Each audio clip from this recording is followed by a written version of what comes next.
Alright, it's time for another acrylic painting. This one we're going to do some tree details in the trunks and everything, bark and things like that. And we're going to talk about the importance of open air, some space, letting things breathe. So join me as I do a little painting I call Walk With Me.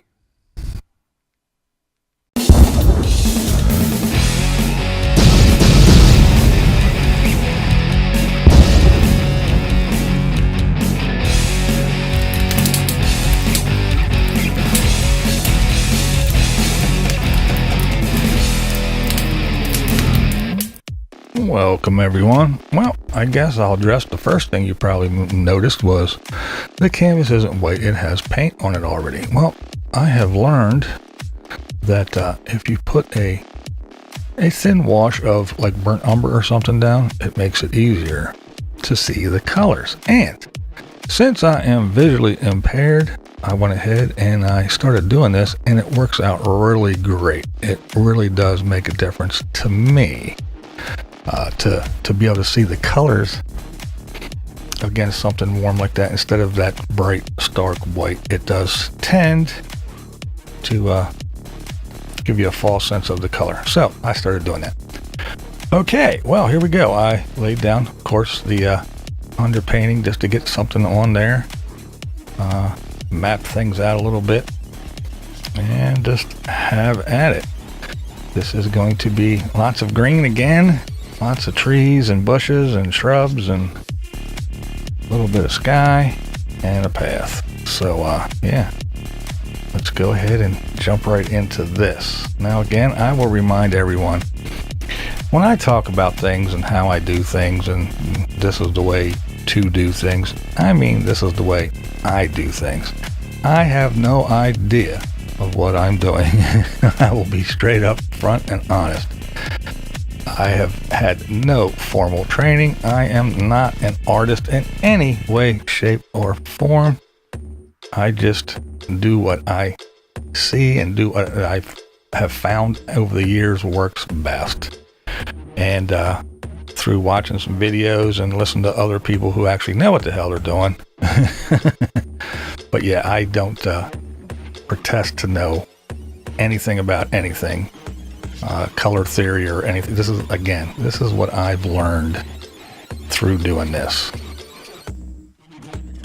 and just some basic knowledge that, you know, it doesn't apply too much in this painting, but you know, if you're doing a mountain far in the back or trees in the far distance, and then as they get closer, the color, the saturation, the tones, and all that does change. There's atmosphere between you and distant things, and the things that are right in your face are more vibrant and bigger and more detailed. And so some of it's just straight up logic and knowledge of, you know, being on the planet for over a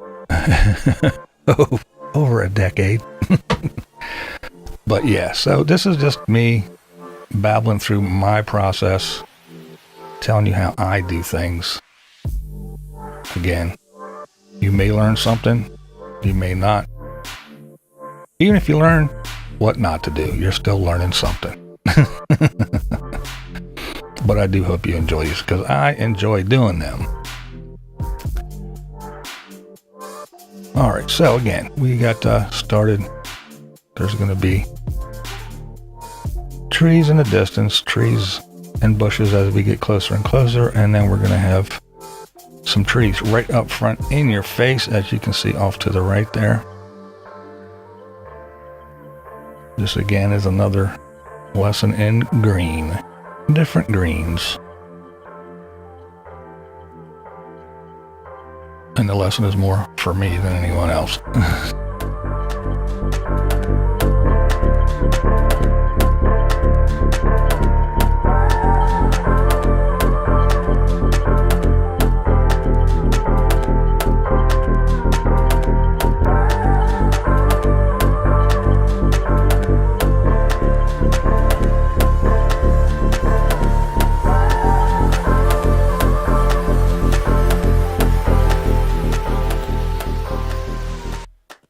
beginning, I mentioned about going to be about trees. More or less, it's about the amount of attention and detail you pay to the trunks and branches of trees that are close. I'm not talking about those ones way off in the distance. Yeah, you're not going to go put little bark and knots and things like that on them. It doesn't matter that much. You can do certain things to trick the eye, to imply a certain amount of detail, to imply certain things, and your eye will see it, your brain will fill it in, and that's the beauty of paintings and other art that isn't photography. It's not actually what you do see, it's what you make the viewer perceive as detail. You put a couple squiggly lines here and there, and it's amongst some greenery, and your brain says that must be a branch. And that's just the way these things work. That's how you can take advantage of some of these things while you're doing paintings, using different tones of the green. Tells your eye and tells your brain that, hey, that's farther away, this is closer, without even seeing the detail.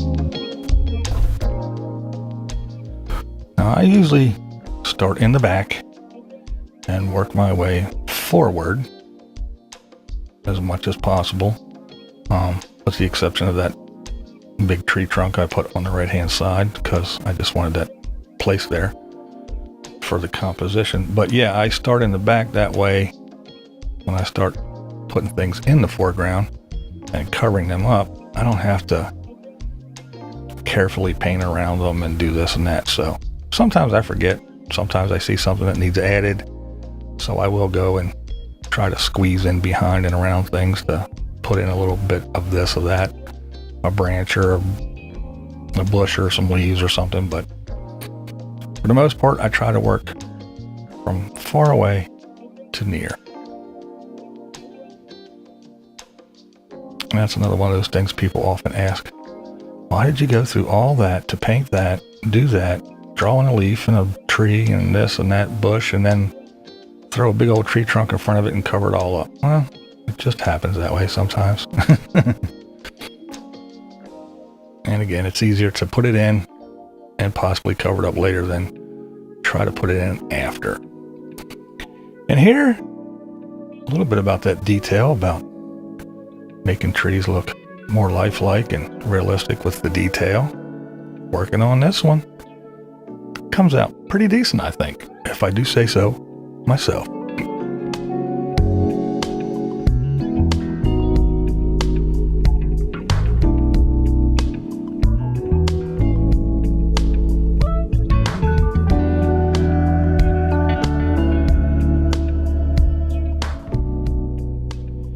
And for me, the underpainting and the getting everything ready to get up to the detail point, that is the, I guess you would call it the anticipation part for me. The tedious part, the part that I don't look forward to that much. This is the part, believe it or not, that I get excited about, which is the part that often people use a word that I just used, the tedious part, but that is the part that I enjoy. Not the big sweeping, cover the canvas in color stuff. It's breaking out the smaller brushes and putting in those little marks, the little fine details that when you can see things really coming together and popping and going, hey, that looks pretty close to real.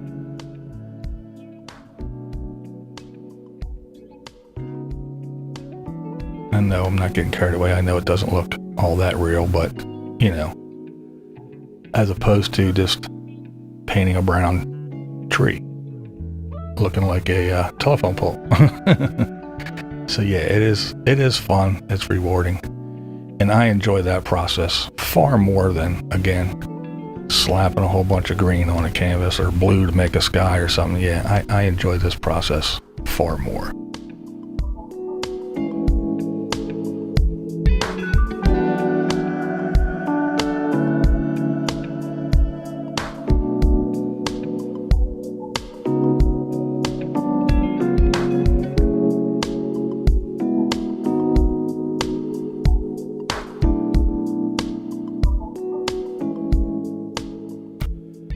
I guess you could say that having limited sight and that, I guess you could call it tunnel vision, kind of makes me focus on smaller areas at a time, and because that's all I can see. So I guess that's why, if one would be to surmise, one would guess that is why I enjoy the smaller details and the finer points, because even in real life, when looking at things, that's all I can see at one time is that small little portion of a scene.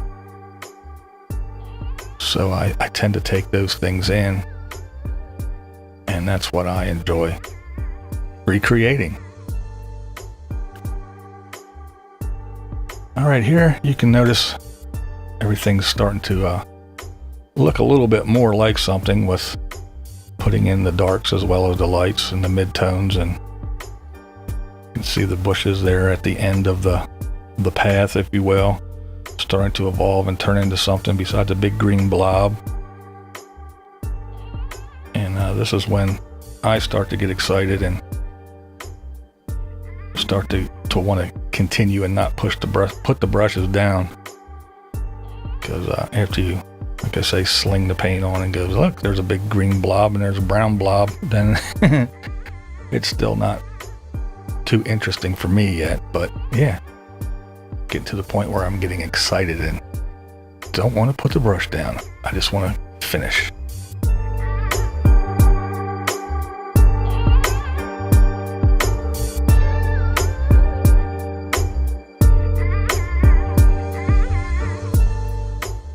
And then there again, we'll have people ask, well, why did you paint that tree brown and then paint it gray? Well, that underpainting of brown does greatly affect the gray that goes on top. And depending on how you put it on, you can leave it some of that peek through in spots, cover it up totally. But yeah, it does make a difference. And again, here we go. This is the part that I really enjoy. All these little tiny tick marks and brush strokes and a little line here and a dash there, that when you step back and look, go, it's all coming together. It doesn't look like a telephone pole anymore.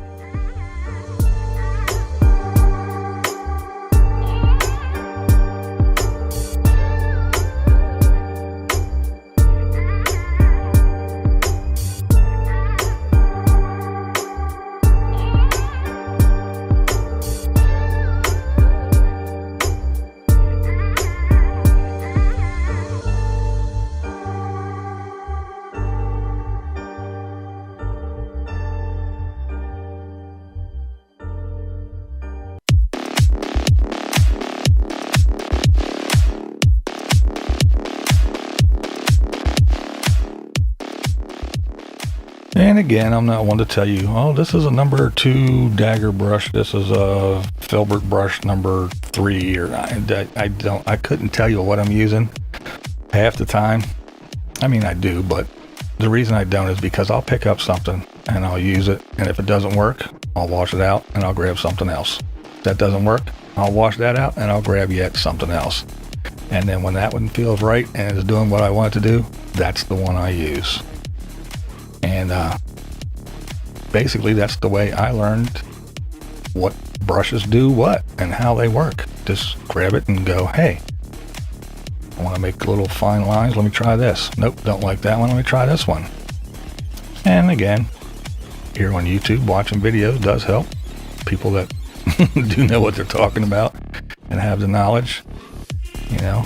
But even them, they say, I use this, you know, perfect artist to do beautiful things, I use this brush. If I try to use that brush, it doesn't always work for me. So, you know, it's whatever feels comfortable to you. And that's why I don't say I'm using this brush, because one, I'm not trained, I have no idea what I'm talking about, and two, I find it to be very personal. It's personal preference.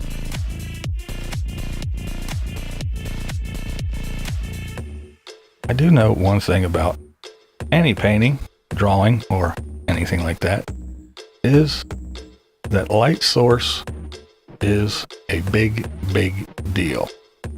Figuring out where your light source is, where your light is coming from, does play a big part. Now, the other thing I mentioned early on was making things breathe, giving things room. Here what I did was I mixed up the sky color. And what I'm doing is punching holes through these trees. You can see it. It just starts to come alive, giving it room to breathe. Just look up there now compared to what it was. Just by punching some holes through that greenery, through the tops of the leaves, through those trees. If you go outside and you look up, a tree isn't one big brown trunk that runs up through the middle with a big green ball on top like you drew when you were in kindergarten. No, there's branches, there's leaves that appear to be floating in air and attached to nothing because they're so far away and the branches are so thin. So when you look through even the densest forest, you can see those little punches of light coming through where you can see the sky. So don't be afraid to mix up some sky color. You don't have to go crazy. Even the smallest little dots here and there. Just to punch some air in there. Let it breathe. Open things up. You'll be surprised what it does for your painting. And it also does let some light through. Gives things some breath. But once you do determine where your light source is, stick to it and keep it in mind throughout your painting. Now this isn't, again, I don't know what I'm talking about as far as artistic things, but I do know that when you look at something and you go, okay, the light is coming in from the left side, shining across to the right. Well, the far right side of something isn't going to be all lit up if the sun is behind that. There's going to be shadows. If there's a big canopy of trees overhead of something, you can't make it all bright and lit up because the light is just not going to get through. Now you don't have to be, totally scientific about it. You do have some leeway, but some people, when they look at these things, are going to go, that just doesn't make any sense. I know I often do it. I critique things more of on things like that than I do, oh, well, that tree doesn't look like a tree, but, well, that tree is fine. But if the sun is coming in over there, how? It's impossible for this side of the tree to be all lit up and the other, no. It's it's just silly little things like that that grab my attention. And I can't be the only one. So keep your light source in mind throughout your painting, the entire time you're doing it. Not just in the beginning when you establish it, but keep it in mind.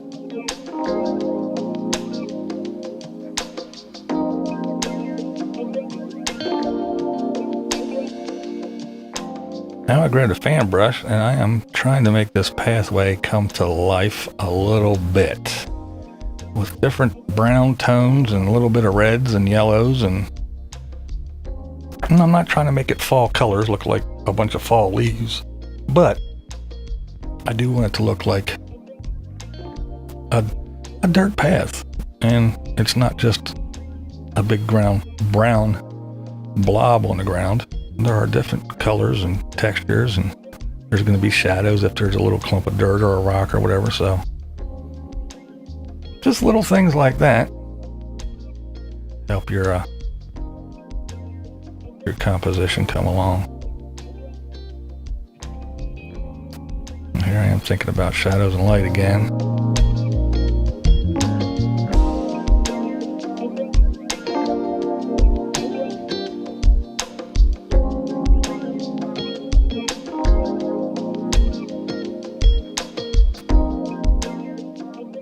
This is one of those paintings I did, and I think I did that little lighted area probably like 3 or 4 times until I was happy with it. I covered it up and redid it, and covered it up and redid it.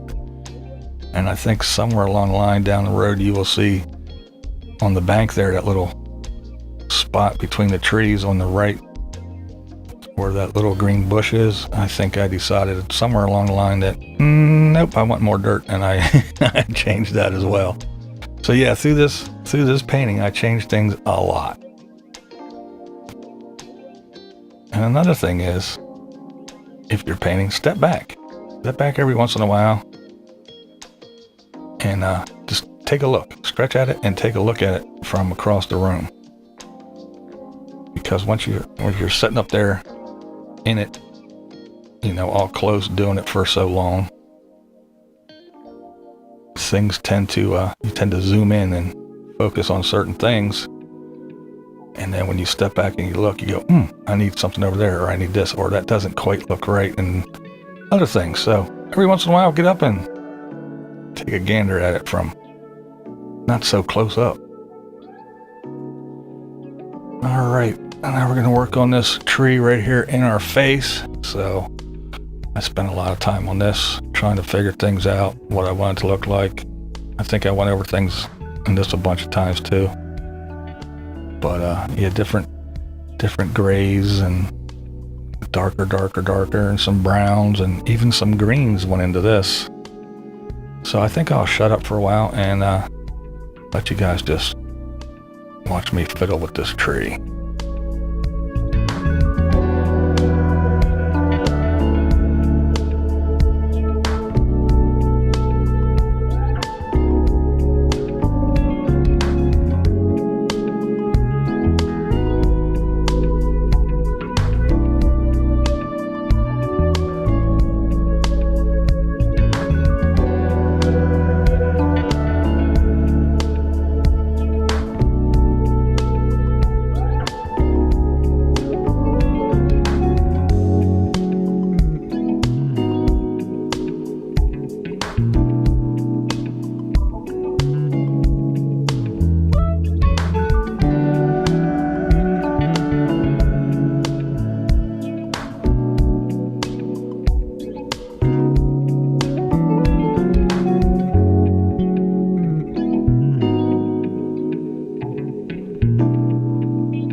There you can see how it went light to dark real quick. Yeah, I didn't like it, so I changed it. That's another thing. Don't be afraid to change things. Say it often, and I'll probably say it even more often. That's the great things about acrylics. They dry. If you don't like it, change it. Paint over it.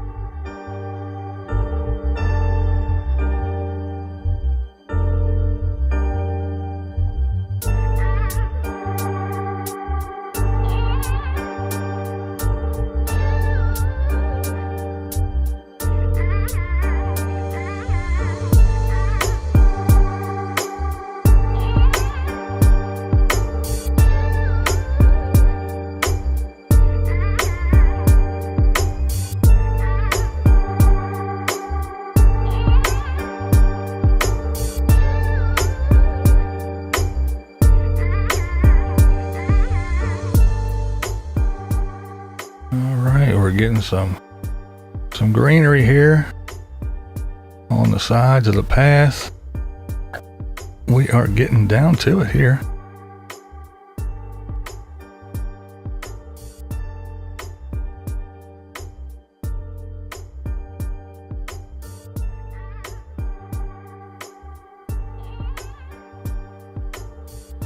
Another area where layers and layers and layers, different layers,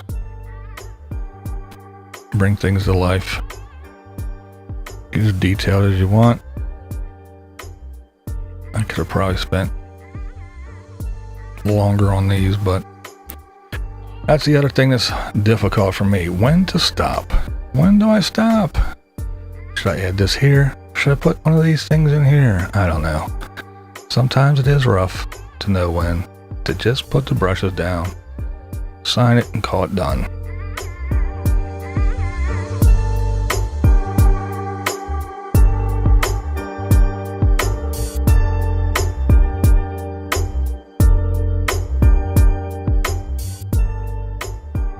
And here's where I did just that. I called it done. I hope you enjoyed this one.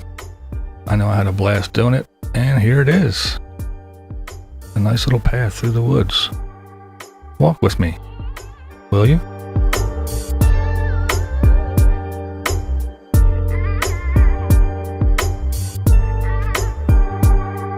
What we do here is go back.